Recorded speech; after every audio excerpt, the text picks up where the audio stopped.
Pipe guy here.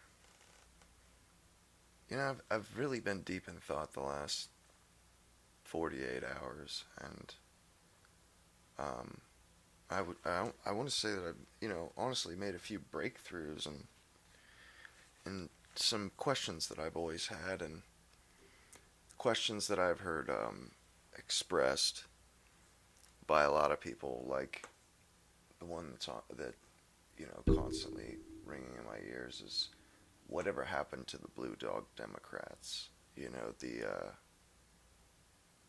or whatever happened to that party? What happened to those Democrats? You don't meet them anymore. Um, the Democrat Party is rudderless. They've got to, they need to tack to the center. They're listless. They have no leaders. And, it occurred to me that right about the time that the Democrat Party started careening left, that it started slicing left, was Obama. It was like 2008. And, my grandfather, he was not a Democrat ever, I don't think. Um, he was a Republican.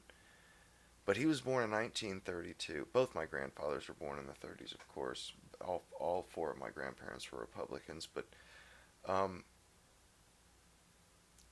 I think a lot of, that generation was a very conservative generation, regardless of party. Regardless of party. And they were that generation, they were not the generation that served in World War II, but they were the generation that grew up as children in the Great Depression and were in middle school during World War II and stuff. So they're very conservative. They had very little. Well, they made up. I think honestly, my grandfather died in 2012, or yeah, 2012. He died 4 years or halfway through Obama's term, and I want to say that probably a lot of Democrats. He lived into his 80s, but probably the Blue Dog Democrats. What happened to them? They died. I think that's the case. I think they died. I think they were of both my grandfather's generation, and they had those great values. They were Americans. They were like everybody else. They were sane, as they say, or what people would term as blue dog Democrats or conservative Democrats. Conservative liberals or whatever. But I think they were the ones that held that party down. Or what I mean by held it down, were the anchor of that party. And when they died, their, the force, their guardrails disappeared. Their guardrails disappeared. They lost their conscience. They lost touch with reality, is what they did. That was literally their conduit to reality was the Blue Dog Democrats, the basically the generation that gave birth to the baby boomers, more or less. But I mean, it seems obvious to me now. It seems really obvious, that because and back then, they held, that group of that cohort of voters. I think a lot of them were Republicans, but a lot of them could go either way. And when they were crazy in the 80s, when they were crazy in the 70s, when they were crazy in the 60s, they pretty much lost it from there on. I mean, the only way they could win was with a southerner, a white southerner. That's the only way they could win. was with a white man with a Southern accent. And of that generation, Bubba, Bill Clinton, what's his name? I forget his name. I'm not even going to try to remember. He's an idiot. He was president. He's the Georgian president in the late '70s, Jimmy Carter. And then after Lyndon Johnson, another Southern Democrat, and those were very conservative people. They were conservatives. They had just made a deal with the devil in the South to keep they had made a deal with the liberals in the cities. If you don't mess with our way of life, we'll throw in with you in your economic populism of Franklin Roosevelt. He was an economic populist, and that's how he spoke to everybody. And they stayed away from social issues. That's when the Democrats won. And I feel like that cohort, they were the bulk. They were this huge voting bloc for so long that you had to get past them in the primary. You had to get past them. You couldn't go that far, to the you couldn't go that far to the left because you would get reined in. I'm pretty sure that they were the Democrat flank that forced them to be a party of the American people, that forced them not to hate the flag. Truly. And when they died, there was nothing there. Oh, and they started dying before Obama got in. So he got in because, to be honest, he's a white man. His mother's white. His father didn't raise him. That's a white man. He's of white culture. He doesn't know any other culture but white culture. So his grandmother raised him. So really, he's not a product of Africa. He's a product of WASP culture. He is a WASP. Hillary Clinton is related. I think Hillary Clinton's related to him. I think George Bush is related to him. The guy is. They really pulled a fast one when they put him in there. They were like, oh, this guy, this is the gold. We're like Willy Wonka with the golden ticket. He looks black, but he's our guy. He's at our camp. But anyway, that he was voted in, and all those people died, and now the absolute nutbags, they don't get reined in anymore. They don't get weeded out, and it's only getting worse, to be honest. But the thing is, and I think the reason why the Republicans don't have this issue is because no matter what, Republicans are, the conservative party, and so that means they more or less side with the majority of the country. They don't have a choice. Back in the day, there was two parties to choose from if you were the majority. If you were a white person, there was two parties to choose from because, there wasn't a big enough of a minority population for them to win. And, so they had to listen to the majority still. Now they feel like they don't. Well, the Republicans, that is their bread and butter. And now, since Donald Trump, they're being held to that.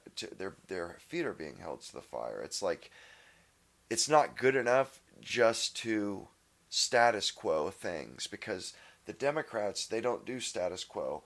They attack. So if the Republicans just do status quo, we lose a little bit every time, a little bit of America, the America we love, we lose a little bit every time the Democrats win, because they get some time in there to chip away at things. So now it's like, no, you can't just be status quo anymore. You can't just be aw shucks, or you can't just win with dignity, like they used, like Republicans. They were, you know, it was okay to, you could, or you could lose with dignity and it was acceptable because the Democrats weren't insane. They weren't going to drag us into communism or something. I mean, it might get bad, but it won't get as bad as it's gotten, like with Biden. And it's not that way anymore. So it's like, no, now you have to take the fight to them, which I love it. I think that's exactly what Trump's doing. He's firing all of these moles, these quislings. That is what these people are. They're quislings. They're legitimate.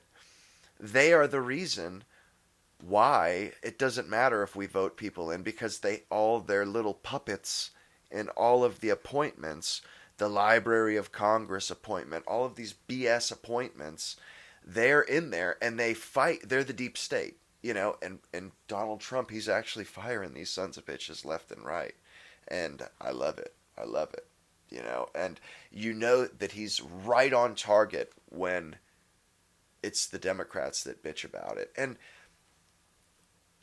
I suppose, you know, that I've hit the through line of what I was getting at with this video is that, you know, the death of the silent generation was the death of the Democrat Party as we know it, because they no longer have a viable majority.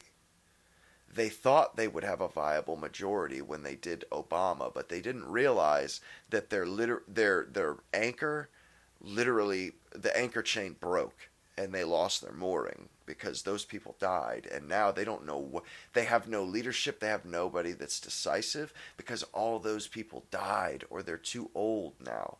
So you know, they've been cowed by the rest of the party. So now they don't have a section or a flank of the Democrat Party that's sufficiently conservative and sufficiently large enough. The base, the Democrat base that's supposed to be fighting against the fringe, I think it's the fringe now, because they can't do a damn thing. You know, they are the minority in the Democrat Party. There's such a minority of people that are Democrats and put the American flag out in front of their house, that are patriotic, that still agree on certain things. You know, that was the beauty. That generation died, and so the ethos, you know, or the whole the makeup of the Democrat Party became less tolerant. You know, that's what it is. They became less tolerant when those people died, and they have no idea how to get back there, because, or they can't get back there because they don't have a sufficient quantity to outvote the nut cases. You know what they've done over the years is they had that anchor and they thought, you know, we need to beef this. I think this is what they did, that we need to beef this up. And that's why, like in the 60s, they changed the immigration. Like Nixon came up with the Southern strategy, the Democrats came up with immigration strategy. That's what the hell happened there. That's the only reason why they said demographics is destiny. They were wrong. They were absolutely wrong. And you know, and I'm going to explain why later, but in other videos, because really I have discovered the entire through line all the way from post-Civil War to right now. Literally, the through line. And I've been puzzling about this question, what in the hell does Woodrow Wilson's progressives and the KKK and Margaret Sanger, what do they have to do with the progressives of today? What is that through line? What is it? How do you connect those dots? Because those are dots. They're a part of the Democrat Party. And we know that they called themselves progressives. We know where that ideology came from. But what is it? What is the common idea that ties it all together? I discovered it. And honestly, I'm quite pleased with myself, because I've never really heard anybody put a finger on it. But anyway, I hope you guys will, you know, like the video, subscribe, and stay tuned. because I suppose I'm gonna have to do kind of like a series thing because you know I'm not even gonna lie. You know, I started what do they call it, word mapping and stuff like in school. You know, if I don't do it, I'll lose the threads. I'll forget where I, you know it. But I've started doing it, and I've got some content to create.